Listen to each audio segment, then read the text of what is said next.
misread the tapes. I said, they go all the way across. That's what I thought too. They're talking about it.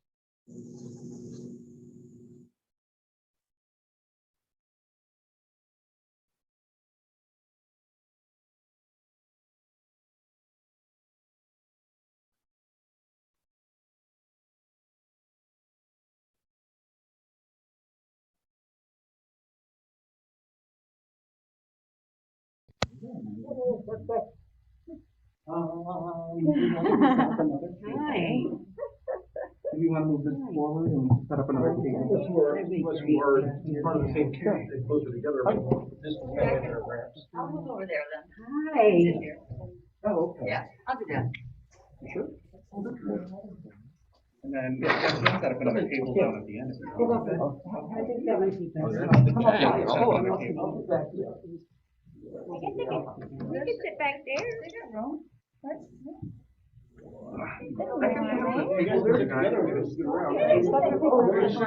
Yeah, no, we'll switch it and put it together. Thank you though. Yeah.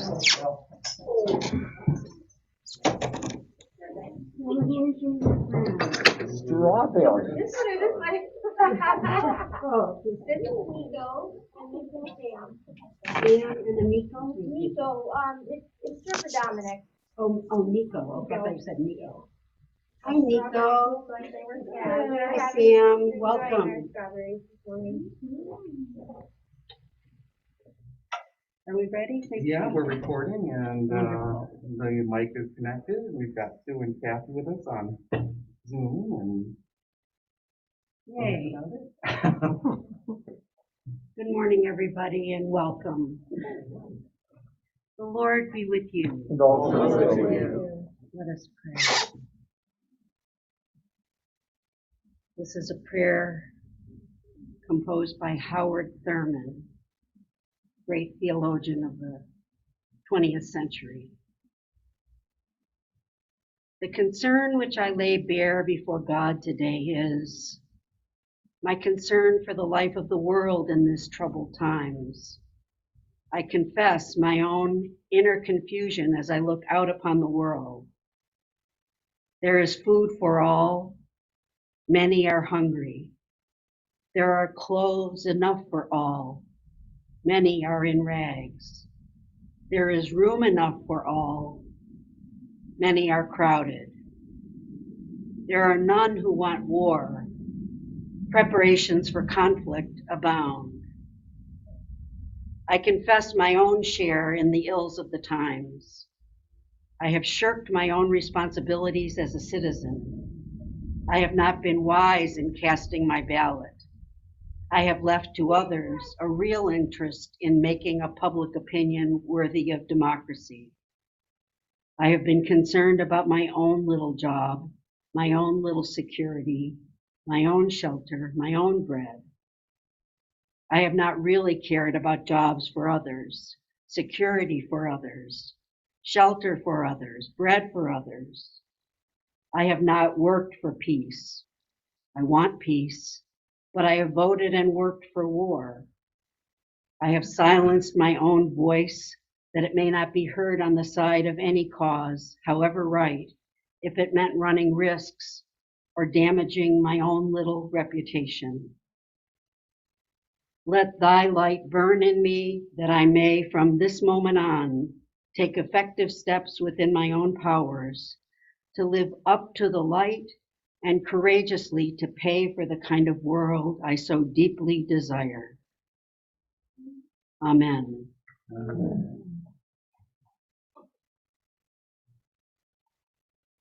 Our session's being recorded so that people who will, we hope, watch this in the future. So although most of you are part of the committee, the Social Justice Action Team, I'm going to say things that you know, but that other people don't know. Okay.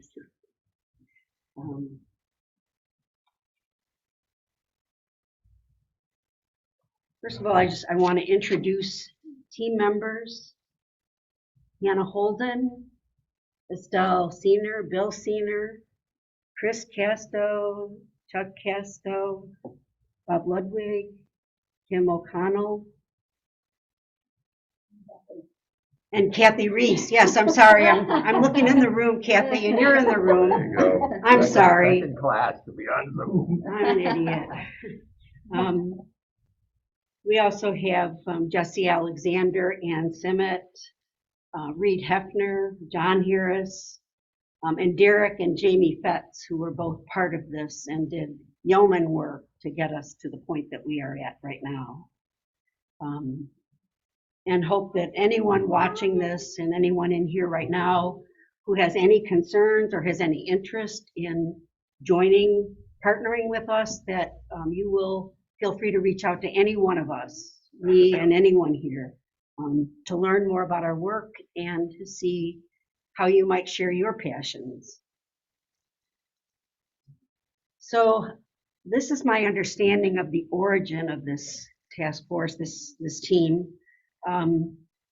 For years, members of St. Paul's Cathedral have participated in important social justice activities, but primarily on an individual basis.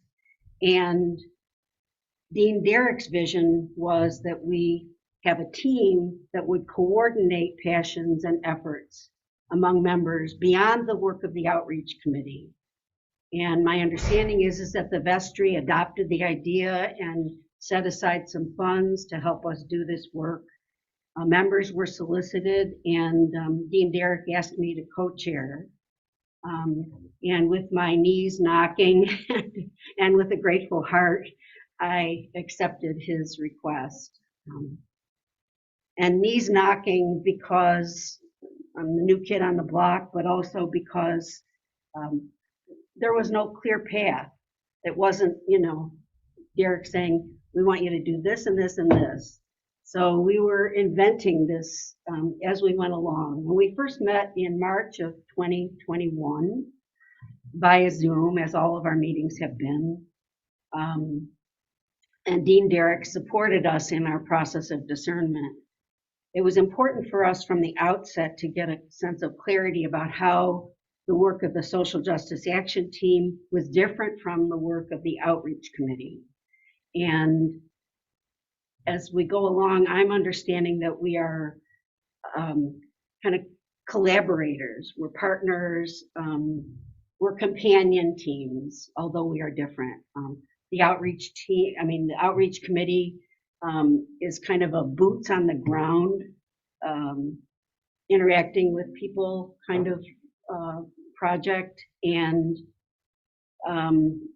over time, it was something that we discerned that our team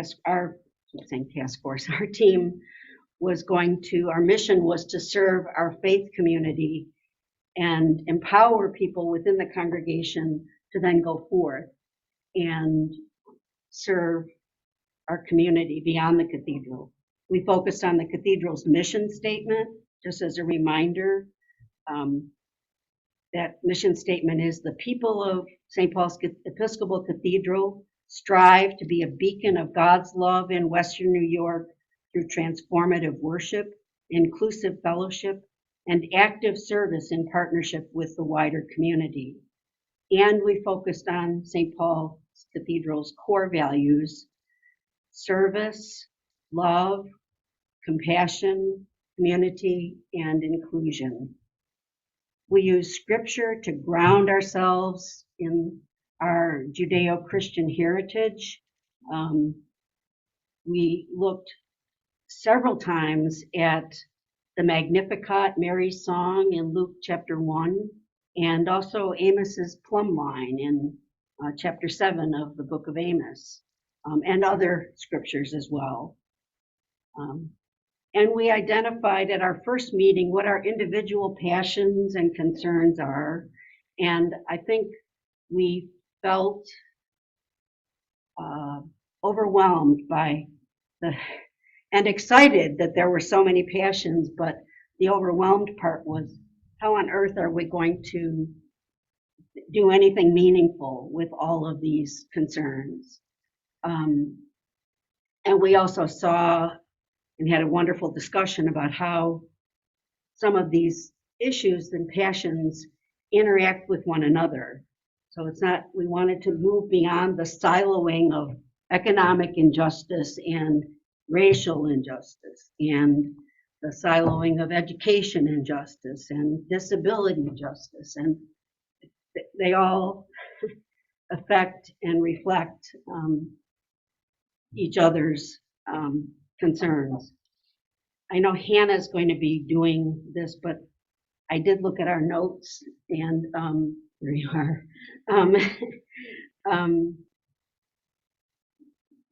The minutes that Jamie took: immigration and refugee justice, economic inequality, race justice, hunger, mental health, homelessness and fair housing, violence, including police violence, guns and gangs, education inequities, prison and legal matters, climate justice, foster care, disability, and physical health. So, and I know that's not even a complete list, but that's what we have talked about so far. And so, oh, and voting rights. And we discerned that our mission as the Social Justice Action Team was to address the root causes, the systemic situation that participate in these social injustices, and to raise awareness within the life of the cathedral, within the life of our faith community, towards empowering a systemic response and participation in organizations that are already doing this good work.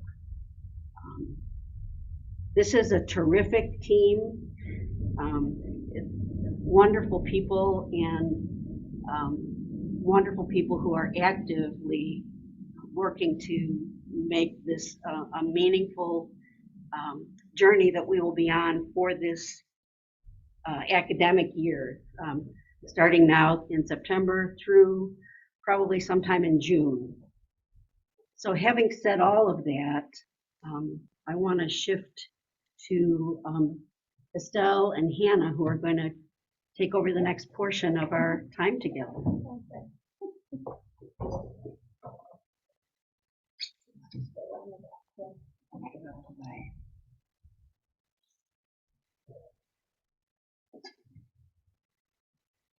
Do you want me to get a move? Would that help? Only if you want to see. I'm concerned seeing is good. Otherwise, I'm afraid my back will be.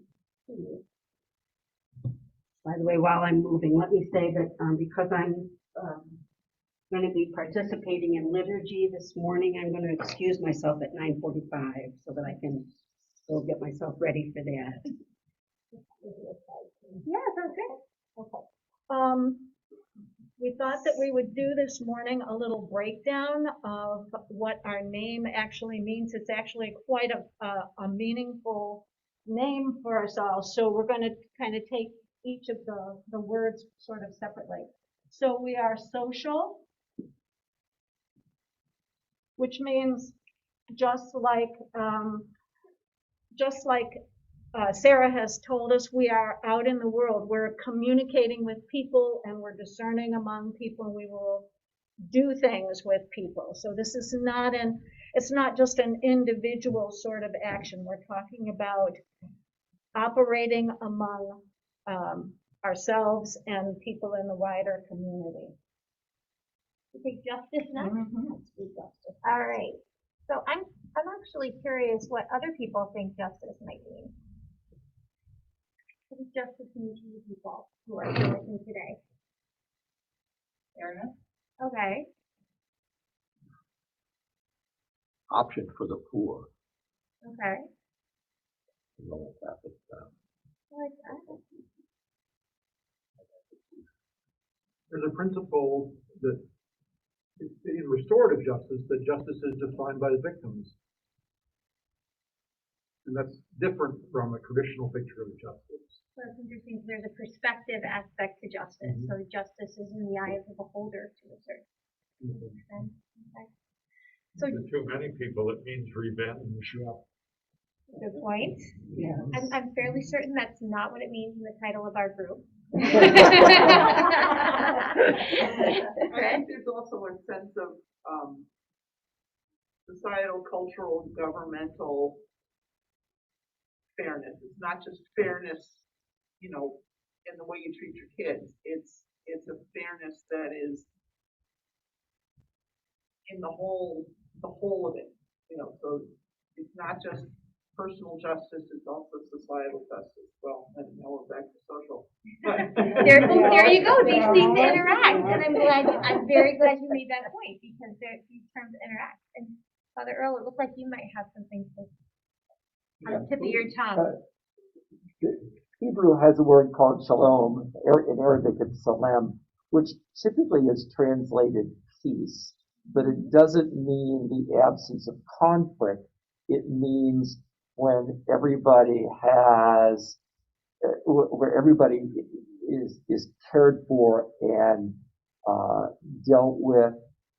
That's not a word. That's not the way I wanted to describe. It's where everybody has his or her own space and is comfortable and is loved and is cared for and is adequately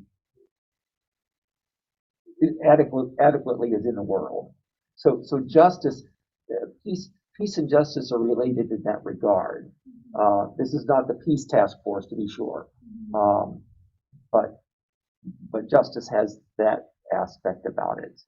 That's so interesting because so often I've seen the slogan, no justice, no peace.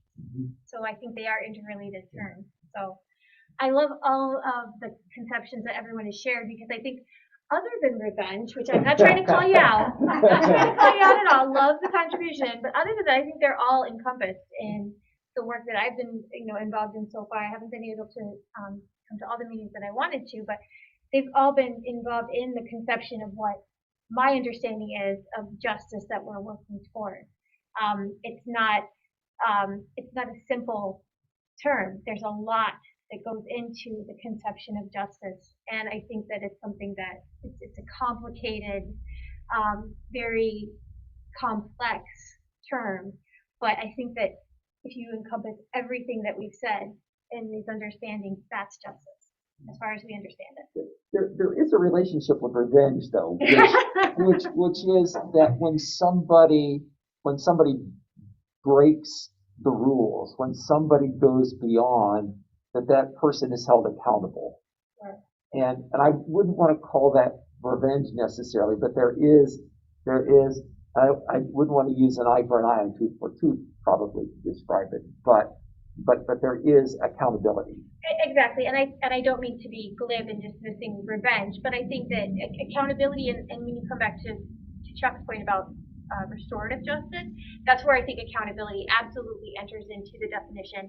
And again, coming back to, okay, what is the person who suffered, what is their perception of what justice would be? And coming back to, okay, restoring us to equity, restoring us to balance. What one person needs is not what somebody else needs. And so we can't, as a society, say, okay, it's the same for everyone. There is the understanding of that someone's perception is important to that. So absolutely. Right. So our next word is action.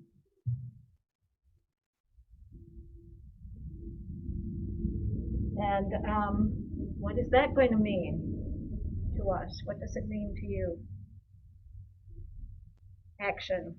The tricky part is that's where we distinguish ourselves in some measure from the outreach team. We're not talking about, helping those in need directly, as much as things like advocacy about policies that make a difference for justice in the world. That's one. So advocacy would be one kind of action to talk about. Absolutely. Absolutely. What other kinds of action, I guess, would do that? I think one of the aspects that has to precede frequently the action is awareness. So it's consciousness raising or orienting your thoughts to action with respect to the topic. Right. Awareness. So right. Education is a funny term because it tends to have a meaning of schoolish things and applicability. Maybe you're training for life, but maybe you're just learning the rules of the game, like 1 and 1 and 2, and Shining a light on issues and letting people know that they exist. Right. To me, I think that the distinction, at least that I have in my mind, and it could be useful to other people, but I'd also could be completely off. So maybe we can use this as a clarifying opportunity. But to me, the distinction between hunger outreach and our team is almost the same as the distinction in social work between micro level social work and macro level social work. So micro would be, delivering services to an individual, and macro is, policy level, trying to bring about change that's applicable to society or to groups. So more from an individual versus group level change. So that to me is how I'm conceptualizing the difference, where hunger outreach would be individual level assistance and our social justice action team would be trying to engage in either change or assistance or justice at a group level or even a societal level, but we're very ambitious. Encourage changes that bring about works for the good of society. Very good. All right, boy, I get to wrap it up. Yeah, huh? you get to wrap it All up. right, so team. You may think this is a clear message what this means, but what does a team mean in this, right? So In this society where we glorify the individual and achievement, especially of individuals, is rewarded enormously. So this can be complex. What could a team in this, in our conceptualization here, what could this mean for us?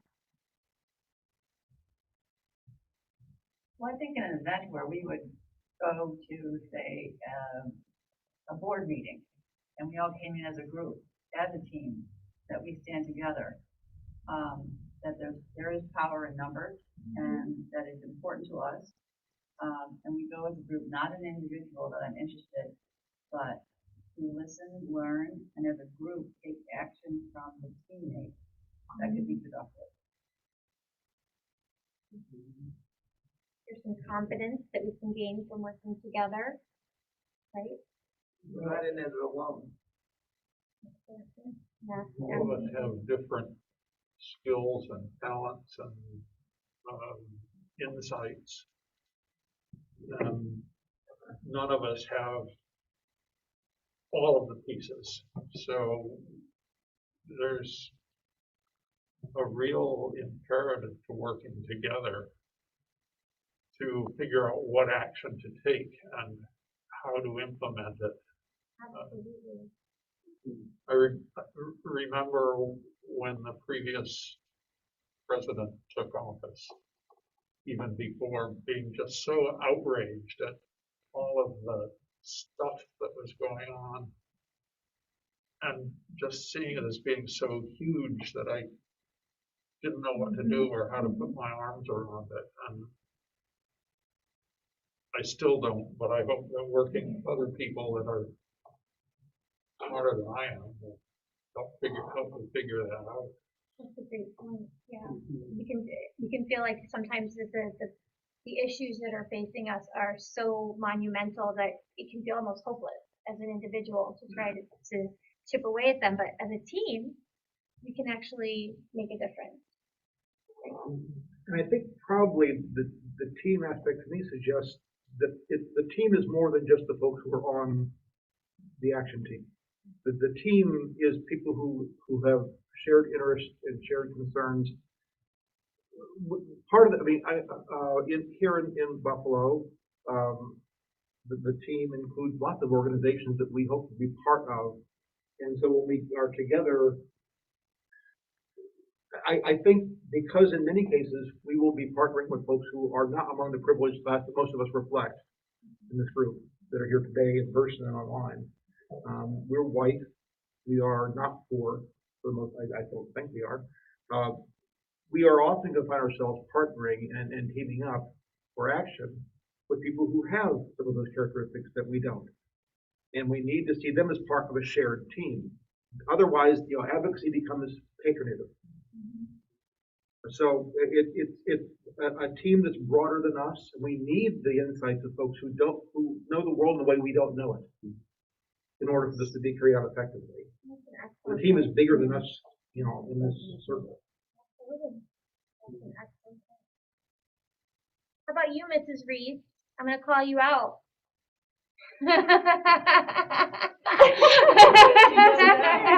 She disappeared. I want you to feel free not to answer, but I also don't want you to feel like you can't jump in. So feel free to add anything. Because it's noisy here. Oh, okay. Okay, but so I'm listening very intently. Yeah, but I think I echo what Bill said, that you want to take action and it just seems so overwhelming. And so I just jumped at the opportunity to be on this committee where possibly we could do some action together. Excellent. Thank you. I'm glad you're here. All right. Well, I appreciate everybody's participation. Yeah, I just did one other Oh, thing, of course. please. I'm so sorry. Yeah. No, it's okay. Here come Nico and Sam. Speaking of action in motion. Yes. One of the things that I think is important for us as a team, and now we're coming back into our actual team, is that we have our mission in mind and not our egos on the line. And I think that that's really important. And if we can do that on our level, we can model that for others. Oh, no. Thank you.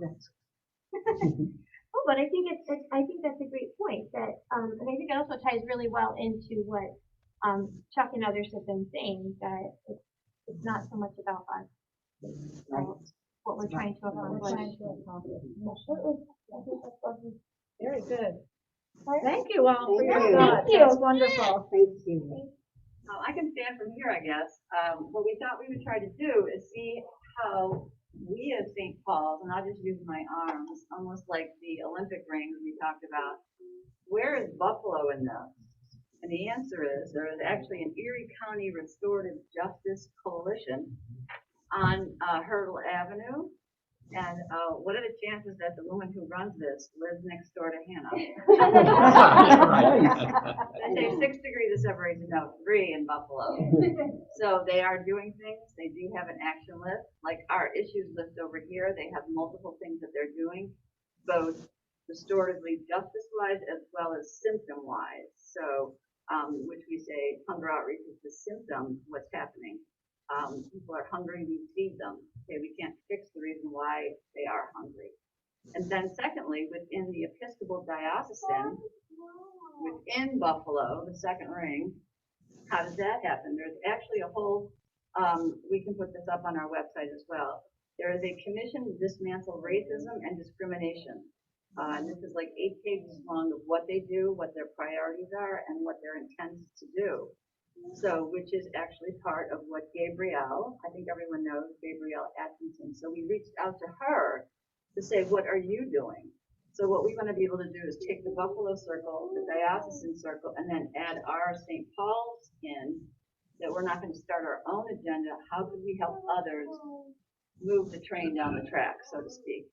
So we took the liberty, we had our professional interviewer, Sarah, reach out to listen to what she has to say, what her definitions of social justice and action team is.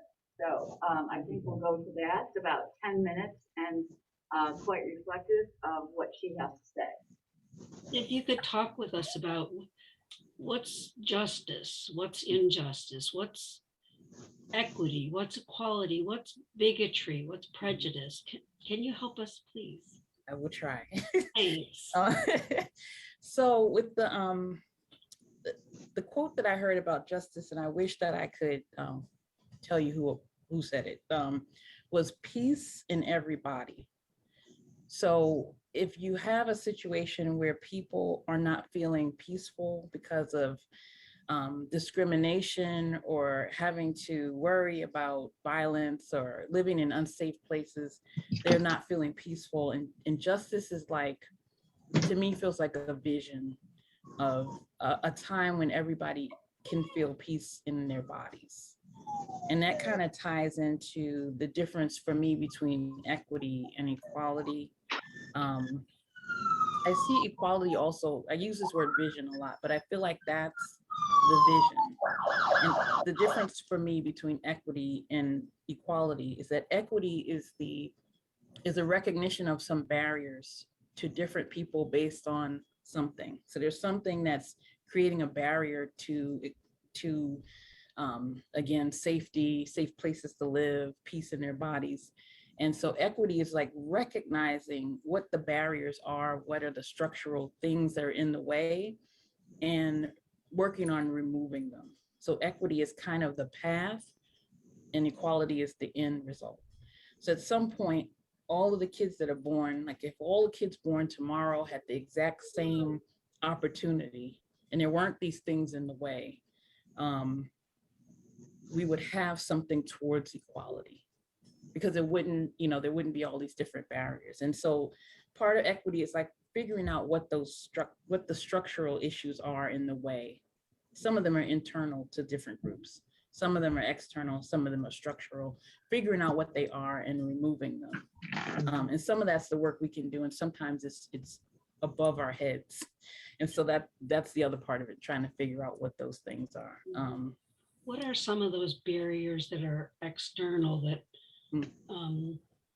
someone, I said to someone, well, so-and-so kind of was born on third base and they didn't really understand what I meant. And so could you talk a little bit about that? What are some of the barriers to equity and equality? So I want to just to talk about, like, I grew up in the South Bronx, which is a pretty poor place, in the 70s when, we had this part, the Bronx was burning and there was a lot going on, and heard those kinds of stories. And I feel like the poverty and the different, the segregation and the different structural issues that happened made like gaping holes that people could fall into. So in order to navigate, you had to have like a combination of luck and resources from outside being poured in. There was nothing, we're not born, there's nothing about being Black or poor or Black and poor that makes you a worse kind of person or limits your abilities. It's just that if there's 10 of you, one can get through, right? Could you say that again, please? I missed. So if there's 10 people, one can get through, for example. So the opportunity is small and everybody's coming through and only a handful can really get through. So I went to a public school, but when I was in the 70s, the public school system was organized around the people they thought would make it and the people they thought wouldn't make it. And so if we had 6 classes, one would be special. Nowadays, there's one school that's special and the rest of the schools are basically like warehoused. And that's how the resources are allocated. We think these kids are going to do okay. And it starts, so they look at you so early, they decide that so early that we have no idea if that's the case or not. But the resources are perceived to be limited. So in addition to like that, there were people in the 60s and 70s who created programs to help kids come from poor backgrounds to go to college. And my program was Prep for Prep. There's other programs like ABC. I don't know if you've heard of these, but there are programs in cities that help inner city kids get into private schools and prep colleges and go to college. And so this was my path. I'm not special, but maybe I'm special, but you are in our hearts and in your uniqueness. My point is, that the opportunities are rare and they get smaller as you go further up. That's just one level. As a female, I didn't have the additional monitoring, and the police kind of just sit in the neighborhood and watch things and surveillance and sweep a lot of people up and sort of shake it out at the police station. So for male people, there's that level of, there's I don't want to call it brutality, but the police are kind of organized around monitoring the communities where I grew up. I used to say that we were adjacent to prison. So more like we're not physically near a prison, but the population of people I grew up with, there's a lot of them in prison. That would be the next step for a lot of the people in your so you neighborhood. have like, I don't know if you've heard of the school to prison pipelines. This is another thing.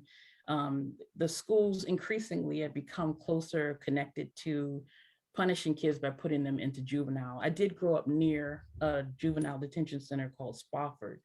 A lot of kids ended up there, especially boys. So I'm navigating this, right? My mother is magical. You know, she's just amazing. So she helped us. There are 3 of us girls navigate all of this stuff and get into these colleges and, you know, do what we're doing. But it's and it's not rare because something is wrong with being Black or being female or being poor. It's just that there are like all of these, you know, the things I'm talking about. Police brutality is a structural issue.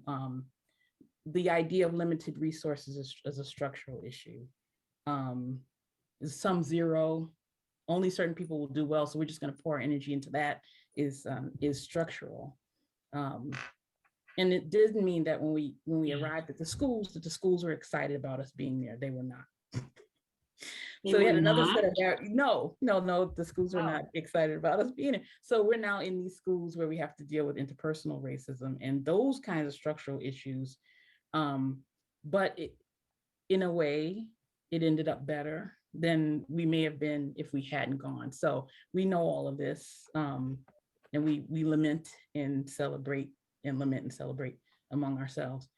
But that's just an example of some of the things that feel like, you know, the barriers. And because I know this, I never walked away from the situation feeling like I'm better than other people, or I feel a sense of responsibility.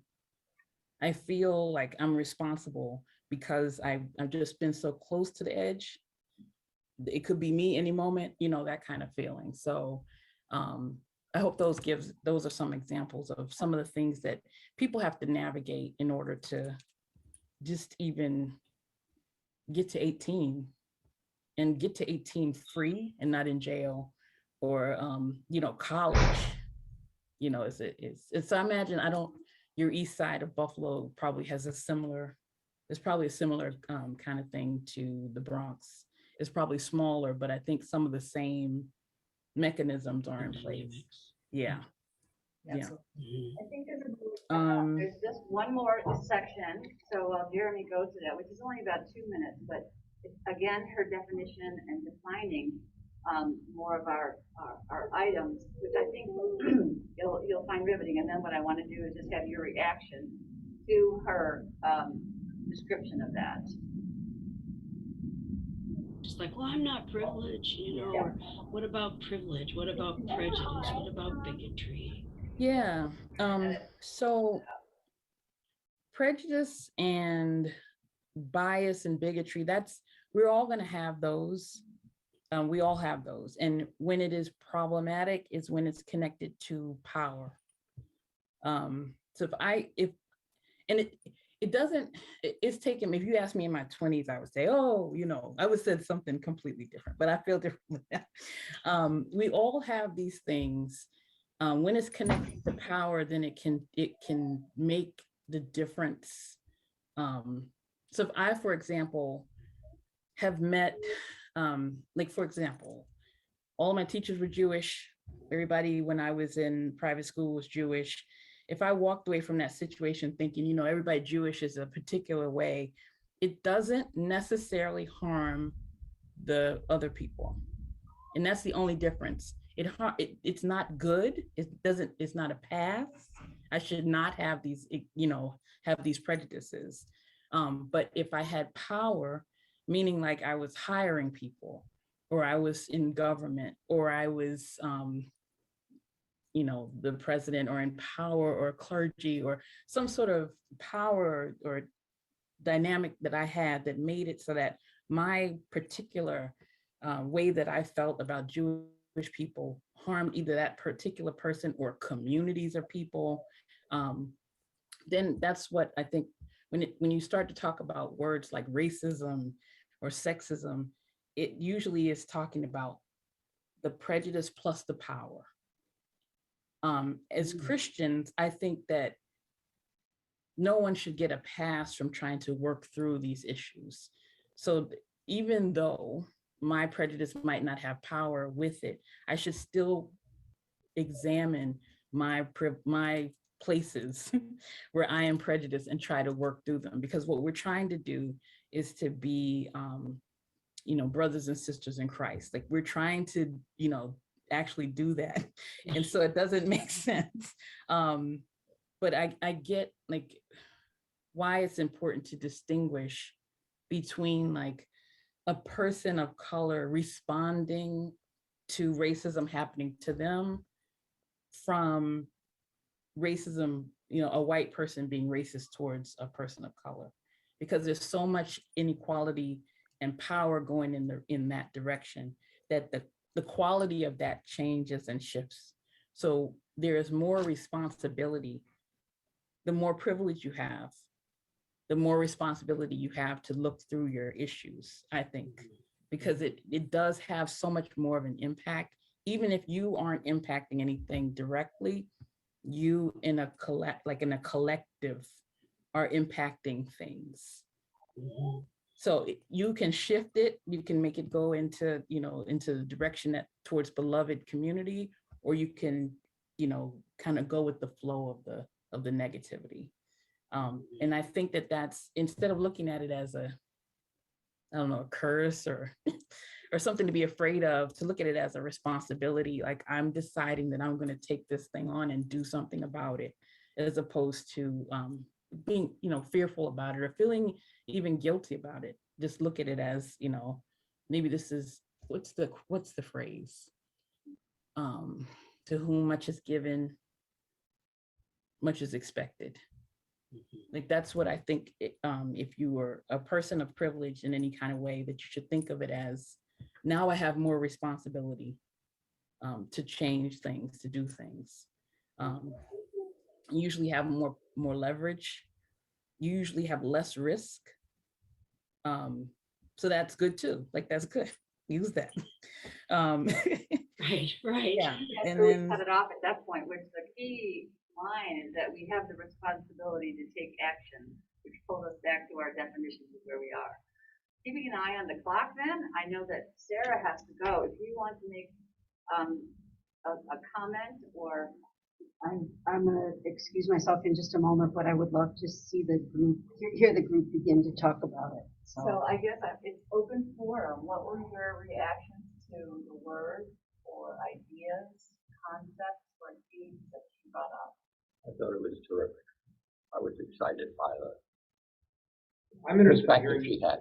I'm interested in knowing how long the interview, a full interview is, whether we can have access to it sometime. 1 hour and yes. All right. She has a lot more things to say, talking about the difference where privileged people have an assumption that I always help this group, or the whites help the black. First, it comes to the point where it should be the black and the white helping another group, like a equal playing field. So that's the answer is yes. Well, I think that ties together two things. It ties together, this is not about paternalism or patronage or whatever, together with, so I'm thinking of stories of the Kennedys who knew their place of privilege and used their leverage and their power, or an illustration where there are some risks involved if you get on the wrong side of the John Birch Society or whatever. But it's about wholeness. It's about all the groups together being part of a shared society. And so we're not helping them, they're helping us get to there as well. We need help to get there, because we don't know what it's going to take to be a whole society. I've mentioned the series of podcasts called Nice White Parents before. It was put together by the New York Times a couple of years ago. And it's about a Hispanic school in New York largely, and the parents group, the local parents group, who were trying to do things to improve the school. And all of a sudden, a bunch of middle-class white parents came in and decided that the school should be this, that, and the other thing, and did all kinds of stuff to bring changes about without bothering to listen to the people who were already there and what they wanted. Who were already engaged in the process of trying to get there. Yes, yeah. With their own path. And I just passionately believe that one of the things we need to do is to be listening to other folks. When somebody was talking about the team, I think it was you, Chuck, other people being part of the team. I was sitting here thinking maybe the other people should actually be the managers, and we should be the players and listening to what we should be. Yeah, that's a terrific idea. Well, Because the underlying issue that she started out with was the meritocratic society. The tracking that people get identified early on as smart. It comes up in IQ tests. Any way you want to evaluate human beings in terms of smart. And then if the society is built on merit, it's not a beloved community. So the idea of switching roles, taking the people you draft, and no, you guys have got to rest easy and listen. Well, I almost wonder about what you said about. I wonder whether we should, in our anagram for the team, social justice action might well be a capital letter. T might be small, and recognize we're a small part of a much bigger team involved in this here in Buffalo and in the world. We are not the team. We are a team. Who work together to be sure and support each other in what we're doing. But the team is much bigger than us. And that'll be a good perspective to keep us from getting too. There's always a risk in looking at structural issues of saying we're never going to make the changes we need to make. And a small part of a team, a small team that's part of a much larger team, we've got that perspective with it as well. So one of the things that caught my ear when Gabrielle was talking was her conversation about her mother and how her mother was the active person who made sure that she and her sisters got the resources and the education that they needed. And I remember thinking, our kids went to Buffalo Public Schools, and we spent a lot of time visiting schools and deciding, what school makes sense for this one and what school makes sense for that one. And so school choice was great for us, but if you don't have somebody who can help a family and a child figure out where the school is that's good for them, then it doesn't do anything for the vast majority of students. And it's true in Buffalo, it's true in New York City, it's probably true in a number of metropolitan areas where they have school choice or something along those lines. Well, one of the things I reacted negatively to was her talking about programs that took kids out of public schools and put them in private schools, which I think is totally wrong-headed. I mean, if we really are going to level the playing field, then we've got to invest in the kind of education that every kid can benefit from. Doesn't mean that every kid has to go to City Honors, but every school has to be as good at what it does as City Honors is at what it does.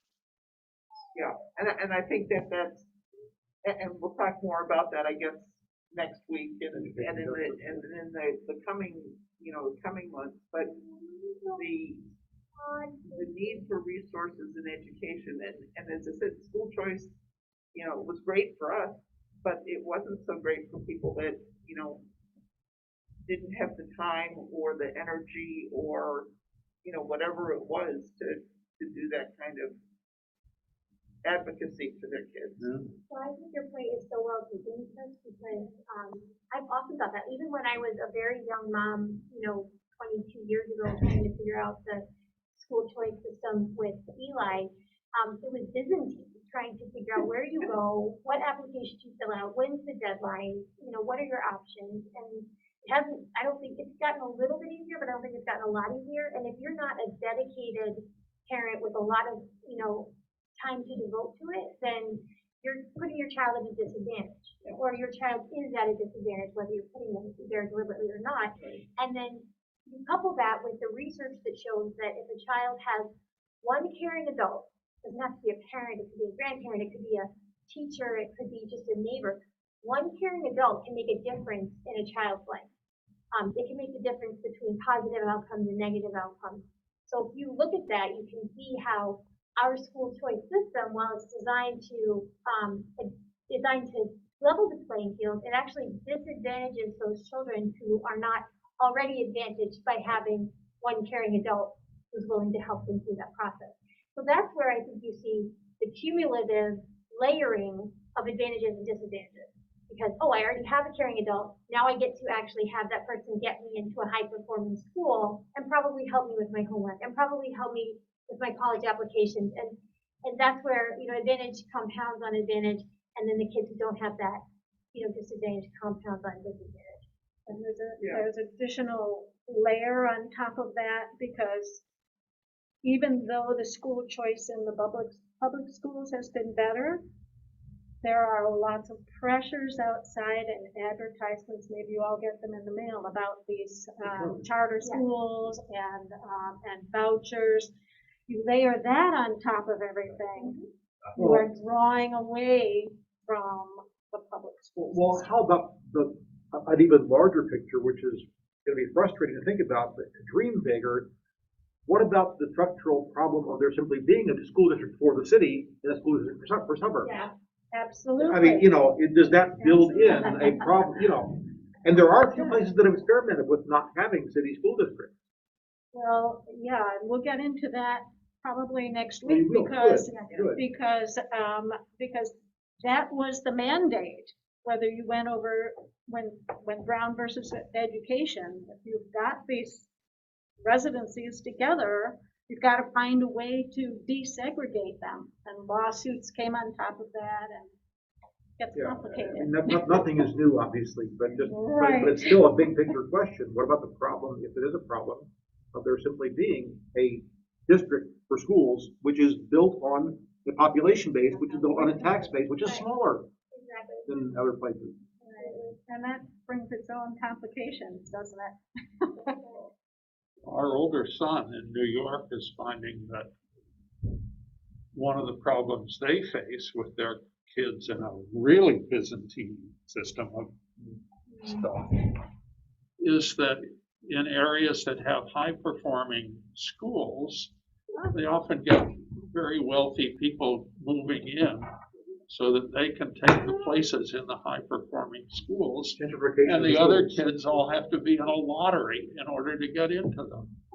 That happens here, absolutely. With Say Yes, Please, the number of seats in the high-performing Buffalo Public Schools got so tight, the classroom sizes got bigger, because Say Yes was seen as this big, attractive opportunity for kids in public schools, which it is. But then the quality of the education actually went down by a notch because the class sizes got so much bigger, because people who would normally have fled the city or put their kids in private school were like, no, we'll keep them in, but we want them in Olmsted, or we want them in 81, or we want them in these schools that are actually seen as performing.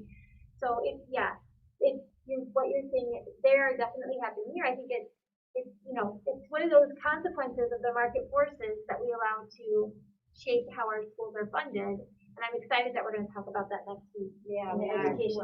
And the whole idea. I'll let Estelle give a preview for next week. I think we'll just add the preview to the choir here. Is there anything else you wanted to add to that? But thank you very much for your comment. I do want to add, especially since this is recorded, that we are welcome to other members of the parish joining our team, and certainly want them to come to the various programs that we're having, not just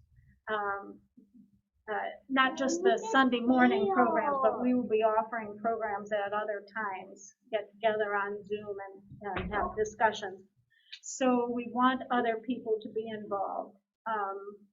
And we will be discussing a lot of the items that have been brought up here in more depth and what has happened over the years to bring us to the system that we're in now. So stay tuned for next week. And thank you all for such a lively discussion. This was great. Thank you. Thank you. Thank you.